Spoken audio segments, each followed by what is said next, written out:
Well, welcome everybody. My name is Hannah Blackmore, and I'm joined here today by Chris Duck. And together we co lead the External Affairs Committee at Climate Impact Partners. And as you may be aware, the Science Based Targets Initiative has released its latest update of its corporate net zero standard version 2. And now this is open for public consultation. This all happened yesterday, so this is very fresh news coming to you today.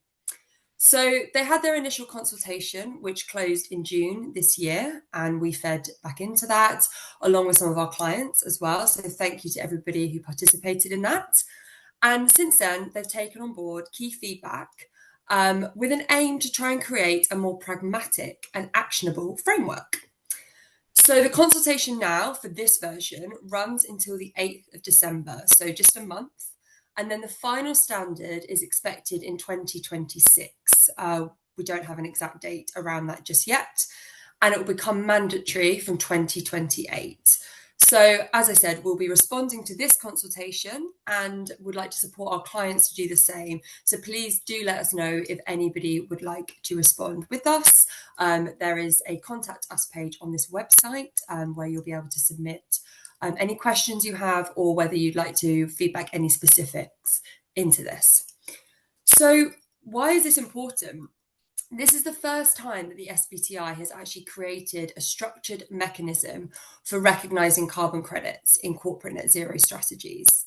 So this signals a major shift. Credits are no longer just voluntary extras, they are part of the pathway to net zero. So that's very exciting.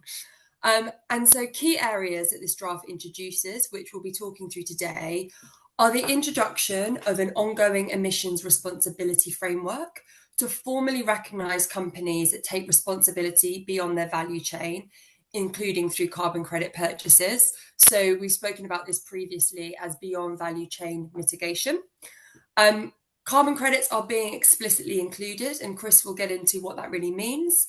And then also some of the requirements from 2035 onwards that all companies must take responsibility for an increasing share of emissions through their removals. So, taking each one in turn, Chris, I'd like to hand over to you so that we can start getting into the OER framework. Could you give us an overview of what this is exactly? Of course. So the OER framework, which stands for Ongoing Emissions Responsibility, gives a much more formalized structure for how companies get recognized for the work they're doing for the carbon credits they're using on the pathway to net zero. Before 2035, this is entirely voluntary, but it's great to see the SBTi giving formalized statuses to companies who are meeting particular standards. So there are two statuses. The first is the recognized status. And to achieve this level, companies have to address at least 1% of their ongoing emissions on the pathway to net zero. And to do that, they have two options. Either they can address that 1% with ex post mitigation outcomes. That's another way of saying carbon credits. The other way is to apply a carbon price of at least $20 per ton. And that gives you a budget that you can then spend on other activities, which fall under the category previously known as BVCM, which might be investment in innovation, future impact, research and development, those kind of things. The second status is the leadership status. So that's a much higher benchmark. And this requires applying a carbon price again, but of $80. So quite a high price. That has to cover 100% of emissions for larger companies. For smaller companies, a slightly lower threshold, they call it category B companies, to cover scope 1 and 2 emissions. And with that budget, you have to address or fund ex post mitigation outcomes, so carbon credits again, which are equal to at least 40% of your ongoing emissions. The remaining budget that's left then should be spent on other activities, like I mentioned before, the innovation, research and development, and future impact. Okay, great. So effectively formalizing the structure around beyond value chain mitigation and giving recognition to those companies that are taking action beyond. Exactly. Great. So Could you outline how carbon credits fit into both the OER, which I think you've touched upon, and then also the new draft in general? Of course. So where the SBTi talks about these ex post mitigation outcomes, what that really means is climate impact that has already happened in the past. And this in this draft, the SBTi very explicitly says that carbon credits are one of those options. And the draft also talks about what quality criteria could look like for a carbon credit, whilst it doesn't give specific standards as examples. For example, it doesn't, at this stage at least, mention ICVCM or CCP labels. It gives principles on what good quality criteria look like for carbon credits, like additionality, the kind of criteria that we've seen previously. Um, so we have this OER on the pathway to net zero, but carbon credits would also be eligible to act as that neutralization mechanism at the net zero year. So the familiar thing that we've seen before at net zero at 2050, the need to neutralize 100% of those residual emissions could be through carbon credits. Up until 2035, companies can employ removal type outcomes or reduction and avoidance type outcomes. So a mix of different carbon credit types. From 2035 onwards, and at the net zero year, that transitions and needs to be removal type credits. So there's an immediate incentive for companies to use voluntary carbon credits, and then a long-term obligation from 2035 where things become mandatory, actually, which we'll talk about in a second, I'm sure, to neutralize those residual emissions at net zero. Okay, great.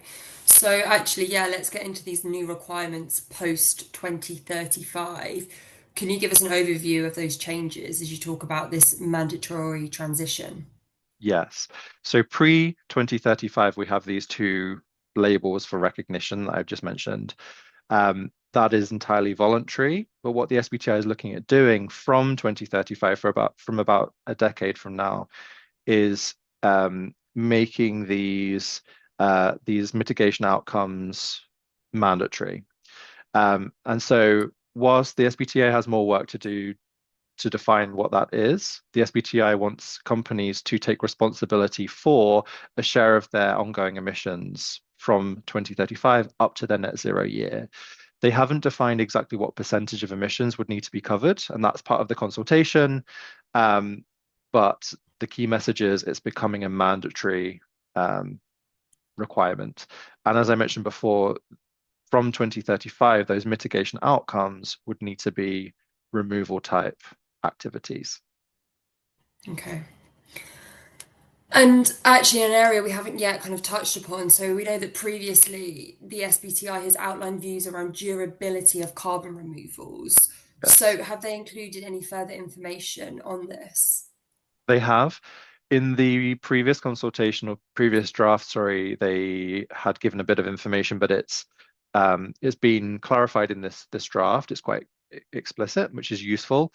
Um, they have given a position on durability requirements between 2035 and 2050. The figures they've given is from 2035, at least 17% of removals in a removal portfolio have to be from projects that store carbon in long-lived reservoirs. The remainder can be either short-lived storage or a mix of the two.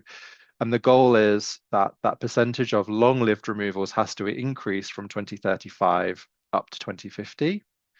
And by 2050 or the net zero year, the percentage of long-lived removals has to reach 41% over time.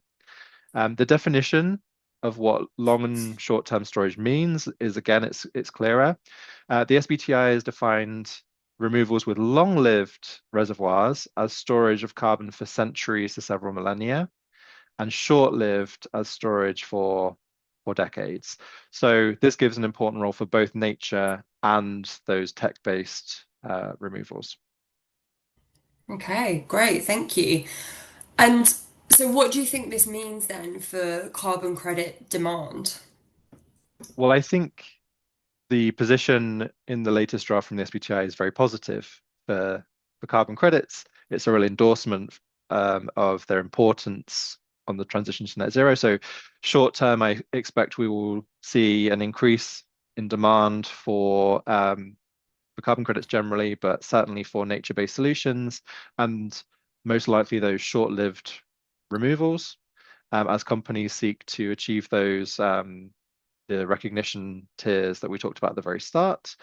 And then on the medium term, much more of a demand for the tech-based removals, the more highly durable removals like DAC and concrete mineralization, biochar, etc., to start preparing for those 2035 and beyond requirements that SBTi has introduced, especially as those become mandatory rather than voluntary.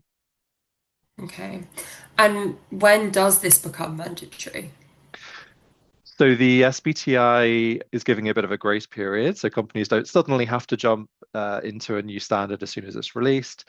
The current plan is that companies can continue to set their targets on the existing version of the net zero standard until the end of 2027, so 31st of December 2027. They, of course, can elect to transition earlier than that if they wish to. But from January 2028, that's the deadline, if you like, for companies setting new targets. They'll have to use this version 2 net zero standard. Excellent. Thank you very much, Chris. So, all of this information that we've discussed today is on the webpage below and some further details, including a table setting out the differences between the different versions of the corporate net zero standard. As mentioned, we will be responding to this consultation and we welcome any additional feedback from companies so that we can really feed into this and create something that is a pragmatic framework.